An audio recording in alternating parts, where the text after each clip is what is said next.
Bon, petite bonne nouvelle pour vous, puisque le sujet ce soir c'est l'optimisme. Dans quelques minutes, vous pourrez aller boire un verre.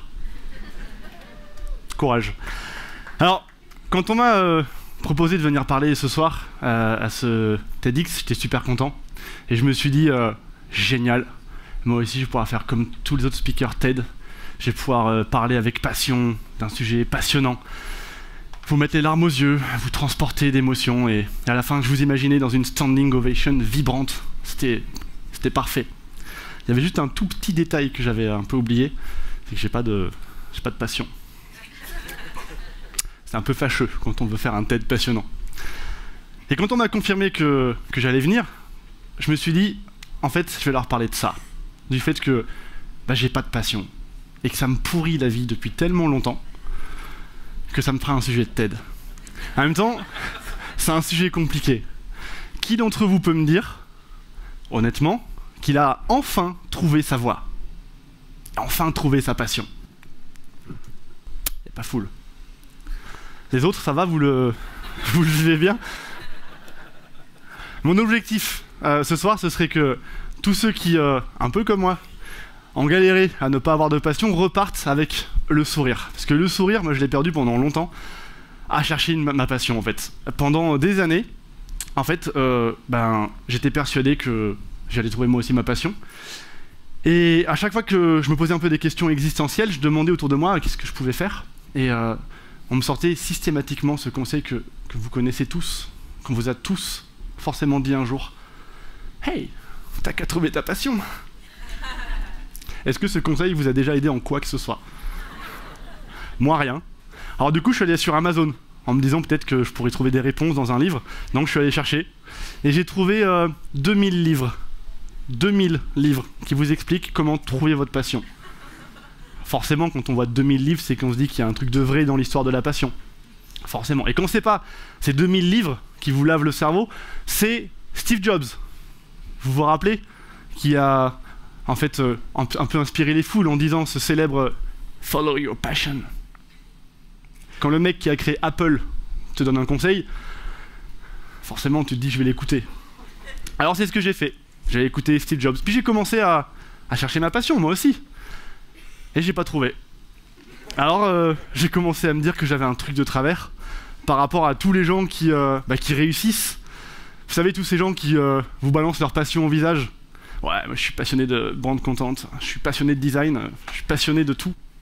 Et ces gens-là, on a même l'impression que c'est précisément parce qu'ils sont passionnés qu'ils réussissent. Et moi, comme j'étais passionné de rien, je me suis dit que j'allais rater ma vie. Forcément. Or, je voulais pas rater ma vie.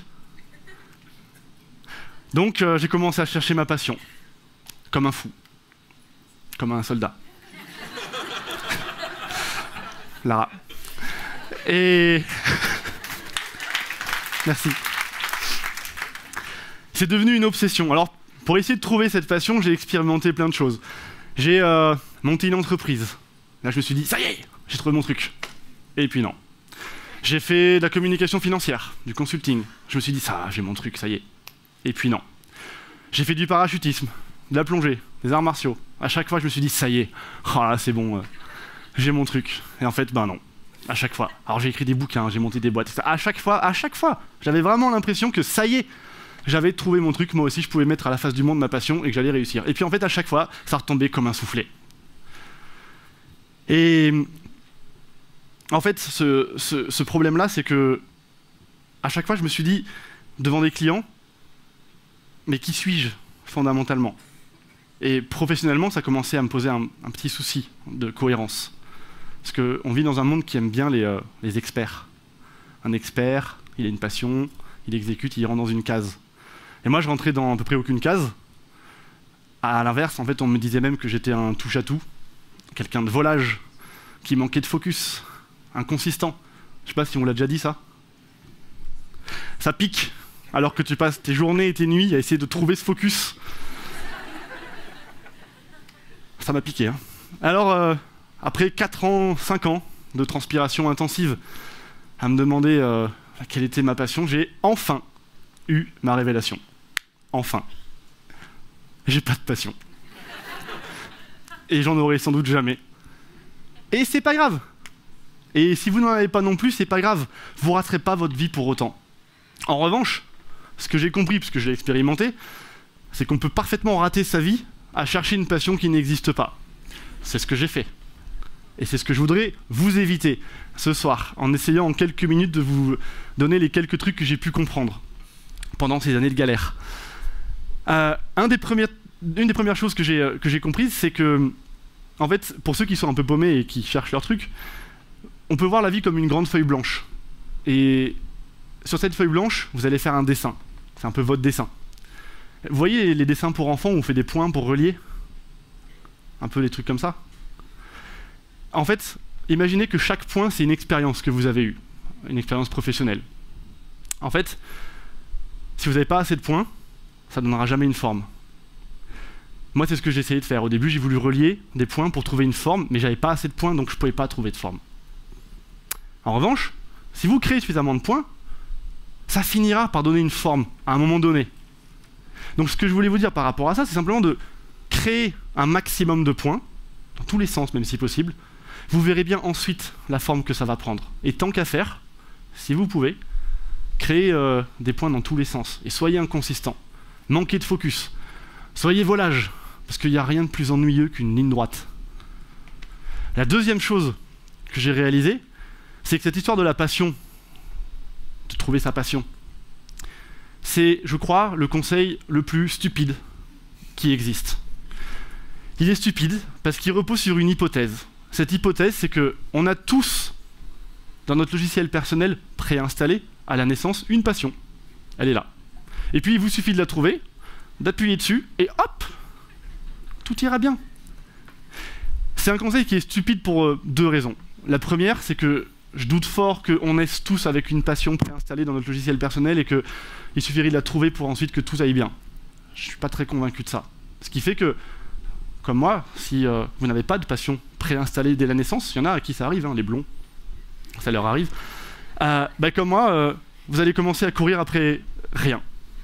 Et passer des années à courir après rien. C'est chiant. La deuxième raison pour laquelle cette hypothèse elle est vicieuse, c'est que tout simplement, dès lors que vous commencez à être intimement convaincu que quelque part dans le temps et dans l'espace existe votre vie passionnante, alors dès cet instant, le quotidien, boire un café, devient absolument non passionnant. J'ai vécu ces sensations terribles et j'ai commencé à détester chaque minute de ma vie non passionnante, dans le fantasme qu'un jour tout serait tellement génial. Et le problème, c'est que quand on est comme ça, coincé dans cette croyance qu'une passion nous attend et qu'une vie passionnante nous attend en dehors, on perd beaucoup de temps à courir après une chimère. Or, moi, j'avais pas envie de perdre du temps. J'avais pas envie de rater ma vie, parce que j'étais convaincu que j'allais rater ma vie. Et rater ma vie, passer à côté de ma vie, c'est un sujet qui m'angoisse particulièrement depuis que j'ai à peu près 17 ans. 17 ans tout court d'ailleurs. Puisque c'est à cette époque que j'ai perdu ma mère, en fait, des suites d'un cancer. Alors je dis pas ça pour faire la minute émotion dans le TED, mais c'est pour vous dire que depuis cette époque, j'ai acquis cette espèce de conscience un peu aiguë que la vie est d'une affligeante brièveté, en fait. Elle est très très brève. Elle est même tellement brève que, pour expliquer les choses autrement, on peut considérer qu'on a tous en fait un stock de temps sur les épaules. Et ce stock de temps, il est limité. Et le problème, c'est qu'on n'en connaît pas non plus la quantité restante. Et vous pourrez jamais en refaire le plein. Ce qui est à peu près aussi rassurant, je trouve, que planifier un grand voyage avec sa voiture sans avoir aucune idée de l'essence qu'on embarque. Et quand on réalise ça un peu fortement, alors on se rend compte d'une chose toute bête, mais c'est que sur cette terre, dans la vie qui est la vôtre, dans la vie qui est la mienne, la ressource, en fait, la plus précieuse qui soit, c'est pas le pétrole, c'est pas l'or, c'est le temps. Vous pourrez jamais racheter les 12 minutes qui vont un peu déborder de ce talk. Jamais. Et vous pourrez encore moins racheter des années passées dans une vie qui vous ennuie. Alors moi j'avais cette conscience aiguë que je devais absolument optimiser mon stock de temps, parce que je sais pas combien il m'en reste, alors chaque goutte de temps devait être optimisée, donc je voulais foncer, foncer et foncer pour réussir. On veut tous réussir. Mais est-ce que vous êtes posé la question, ça veut dire quoi réussir? Là-dessus, en réfléchissant un peu à ce sujet, un peu jour et nuit, en fait, on découvre qu'il y a encore un piège. Je le sais, parce que je suis encore tombé dedans. C'est un peu une habitude existentielle, je pense. Ce piège, c'est qu'on confond généralement le prestige avec la réussite. Le prestige, c'est une force qui est très puissante. C'est une force qui est excessivement puissante, qui est définie par la société, par la culture, par votre éducation, vos parents, la télévision, la pub, mais pas par vous. C'est un peu le côté obscur. Ça peut vous obliger à travailler non pas sur ce que vous aimez, mais sur ce que vous aimeriez aimer. Par exemple, je peux me convaincre que j'ai vraiment envie d'un plus gros salaire pour acheter une plus grosse voiture, pour avoir une plus grosse maison. Alors que, en fait, peut-être pas du tout. Ça me rendra pas du tout heureux. Et en ce sens, cette force très puissante, moi je la vois un peu comme un gros néon artificiel, très puissant. Et cette lumière, elle est tellement puissante, en fait, qu'elle éclipse une autre lumière et qu'elle vous aveugle. Une lumière qui, à mon sens, est plus importante. C'est votre petite lumière à vous. La vôtre. On en a tous une. J'ai mis vachement de temps à comprendre que c'est sur cette lumière-là en fait, qu'il faut se concentrer et pas sur la lumière du prestige. Notamment parce que si parfois la lumière de la réussite, elle peut conduire au prestige, en revanche, je suis assez convaincu que jamais le prestige ne conduira à la réussite.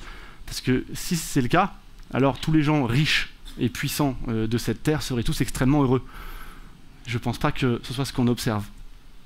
Donc, je me retrouvais là dans ma quête existentielle, avec l'idée que la passion, c'est un piège, j'étais bien tombé dedans.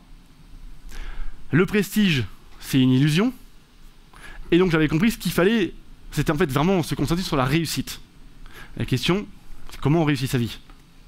Alors, c'est une question qui est très vaste, éminemment subjective, mais je vais vous proposer un critère qui peut-être est universel, et peut-être s'applique autant à vous qu'à moi. Ce critère, c'est pas votre salaire, c'est pas la taille de votre maison, c'est pas la taille de votre voiture. Le critère d'une vie réussie pour moi, c'est l'ennui.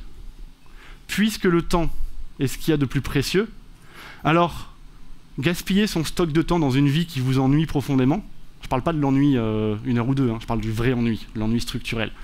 Gaspiller son stock de temps dans une vie qui vous ennuie, c'est à peu près comme jeter de l'or par la fenêtre. Est-ce que vous jetteriez de l'or par la fenêtre? Non. Pourtant, vous les connaissez comme moi, on voit un nombre de gens incroyables, qu'ils soient au bureau ou dans le métro, qui ont la tête de gens qui s'ennuient profondément. Et ces gens-là, ils jettent leur stock de temps par la fenêtre comme ils jetteraient des diamants. Parce qu'ils ont oublié que ce stock de temps, il est limité. Et nos amis anglo-saxons, avant de quitter l'Europe, en fait, ils ont un mot qui, à mon sens, définit l'exact inverse de l'ennui, c'est le flow. Vous connaissez ce mot? Le flow. Ce sentiment merveilleux d'avoir le corps et l'esprit alignés et de perdre la notion du temps, de perdre la notion de l'espace. Vous connaissez très très bien ce sentiment.